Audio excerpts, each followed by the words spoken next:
जब भी energy store करने की बात आती है ना, तो जहन में फौरन बैटरी का ख्याल आता है। लेकिन एनर्जी की दुनिया में एक और खिलाड़ी भी है। शायद इतना मशहूर नहीं, मगर कुछ खास मैदानों में इसका कोई मुकाबला नहीं।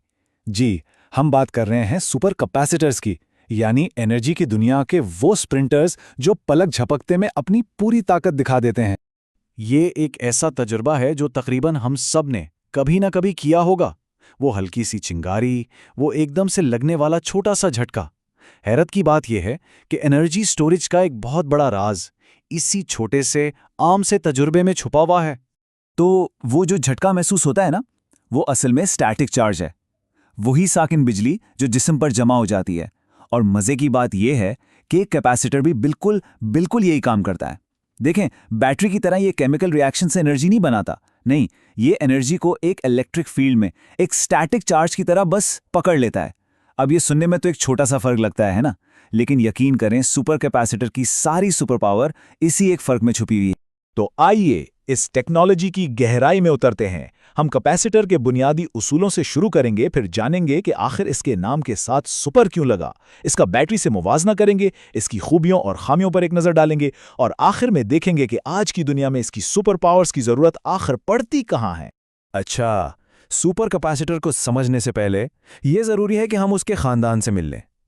इससे ये समझने में आसानी होगी कि ये बाकियों से कितना अलग और कितना ज्यादा ताकतवर है।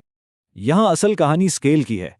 यूं समझें कि सबसे पहले हैं इलेक्ट्रोस्टैटिक कैपेसिटर्स, जिनकी सलाहियत पिकोफेराड में होती है, यानी ना होने के बराबर। फिर आते हैं इलेक्ट्रोलाइटिक कैपेसिटर्स, इनकी सलाहियत माइक्रोफेराड्स में होती है, जो पहले वालों से कोई 10 लाख गुना ज्यादा है। और फिर एक बहुत बहुत बड़ी छलांग के साथ आता है सुपर कैपेसिटर, जिसकी सलाहियत सीधा फेराड्स में नापी जाती है। ये माइक्रोफेराड से भी हजारों गुना ज्यादा है। ये बिल्कुल ऐसा ही है जैसे कोई चींटी, बिल्ली और फिर एक हाथी का मवाजना करे। तो ये जो सुपर का लफ्ज है ना, ये सिर्फ दिखावे के लिए नहीं है। ये इसकी बेपनाह सलाहियत की वजह से है, जिसे हम एक खास यूनिट यानी इकाई में नापते हैं। ये इकाई फेराड मशहूर साइंसदान माइकल फेराडे के नाम पर है, और ये समझ लें कि ये बहुत ही बड़ी इकाई है। एक फेराड कैपेसिटेंस का मतलब है इतनी ज्यादा एनर्जी जखीरा करने की सलाहियत, जो आम कैपेसिटर्स के मुकाबले में नाकाबिले तसव्वुर हद तक ज्यादा है। यही वो असल ताकत है जो इसे सुपर बनाती है। अब इतनी जबरदस्त टेक्नोलॉजी है तो लगता होगा कि ये फौरन ही छा गई होगी, लेकिन नहीं। इसकी कहानी काफी दिलचस्प है। इसका आइडिया तो 1957 में ही आ गया था, लेकिन फिर तकरीबन भुला दिया गया। फिर 1966 में एक तजर्बे के दौरान ये हादसाती तौर पर दोबारा सामने आया। आखिरकार 1978 में इसे कंप्यूटर मेमोरी बैकअप जैसे छोटे मोटे कामों के लिए इस्तेमाल किया जाने लगा, और 90s की दहाई में जाकर इसकी असल सलाहियतें दुनिया के सामने आना शुरू हुई। तो अब आते हैं असल मुकाबले पर, सुपर कैपेसिटर और बैटरी। इसे समझने का सबसे आसान तरीका एक खेल की मिसाल है। यूं समझें कि सुपर कैपेसिटर 100 मीटर का तेज तरीन दौड़ने वाला स्प्रिंटर है, जबकि बैटरी एक लंबी दौड़ का मैराथन रनर है। दोनों ही बेहतरीन खिलाड़ी हैं, लेकिन अपने अपने मैदान के माहिर हैं। अच्छा, एक स्प्रिंटर की सबसे बड़ी खूबी क्या होती है? जाहिर है, रफ्तार। तो बस यही हिसाब सुपर कैपेसिटर का है। ये सिर्फ और सिर्फ 1 से 10 सेकंड में फुल चार्ज हो सकता है। हाँ, बिल्कुल ठीक सुना, सेकंड्स में। दूसरी तरफ एक लिथियम आयन बैटरी को देखें तो इसे मिनट बल्कि कभी-कभी घंटे भी लग जाते हैं। तो ये कोई छोटा मोटा फर्क नहीं, ये तो जमीन आसमान का फर्क है। और अगर बर्दाश्त की बात करें तो सुपर कैपेसिटर को तकरीबन 10 लाख बार चार्ज और डिस्चार्ज किया जा सकता है। मतलब ये तकरीबन लाफानी है। जबकि एक अच्छी से अच्छी बैटरी भी 500 या शायद 1000 चार्जेस के बाद कमजोर पड़ने लगती है।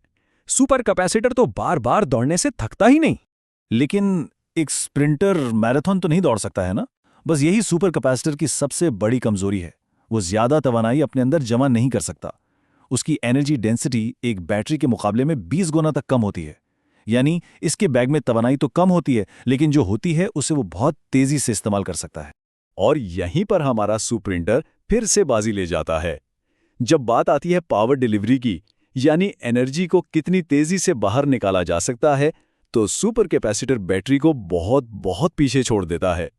ये एकदम से बहुत ज्यादा पावर फराहम कर सकता है, जो बैटरी के बस की बात ही नहीं। तो सवाल यह है कि अगर ये इतना तेज, इतना ताकतवर और तकरीबन लाफानी है, तो ये हमारी हर डिवाइस में क्यों नहीं है? क्योंकि हर सुपर हीरो की तरह इसकी भी कुछ कमजोरियां हैं, कुछ अकीलीज हील हैं। इसकी एक बड़ी खामी है लीनियर डिस्चार्ज। आसान लफ्ज़ों में, जैसे जैसे ये डिस्चार्ज होता है, इसका वोल्टेज मुसलसल गिरता जाता है। ये बिल्कुल एक ऐसी बोतल की तरह है जिसमें सुराख हो। पानी निकलने के साथ साथ इसका प्रेशर भी कम होता जाता है।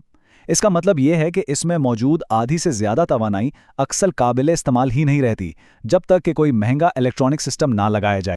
और दूसरी बड़ी कमजोरी, ये चार्ज को ज्यादा देर तक संभाल कर नहीं रख सकता। ये एक छलनी की तरह है जो पानी को तेजी से तो गुजार सकती है, लेकिन उसे भरकर नहीं रख सकती। 1 महीने में सुपर कैपेसिटर अपना आधा चार्ज खुद ही खो देता है, जबकि बैटरी सिर्फ 5%। तो ये तवील मद्दती स्टोरेज के लिए बिल्कुल नहीं बना। इन कमजोरियों का ये मतलब हरगिज नहीं कि बेकार है। इसका मतलब सिर्फ यह है कि इसे सही जगह पर इस्तेमाल करना चाहिए। आखिर हर काम के लिए एक ही औजार इस्तेमाल नहीं होता, है ना? ये एक बहुत ही सादा सा उसूल है। अगर घंटों तक लगातार तवानाई चाहिए तो बैटरी बेहतरीन है, लेकिन अगर चंद सेकंड के लिए बहुत ज़्यादा पावर चाहिए और ये काम दिन में हज़ारों बार करना हो तो सुपर कैपेसिटर से बेहतर कोई चीज़ नहीं।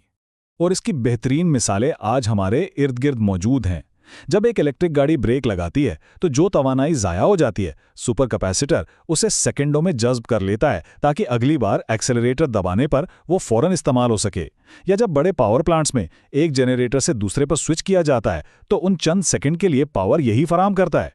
ये उन कामों का माहिर है जहां रफ्तार ही सब कुछ है। तो खुलासा ये है, लाफानी जिंदगी, सेकंडों में चार्जिंग और बेपनाह ताकत, ये इसके फायदे हैं। जबकि कम एनर्जी का जखीरा, वोल्टेज का तेजी से गिरना और चार्ज का खुद ब खुद खत्म हो जाना, ये इसकी हुदूद हैं।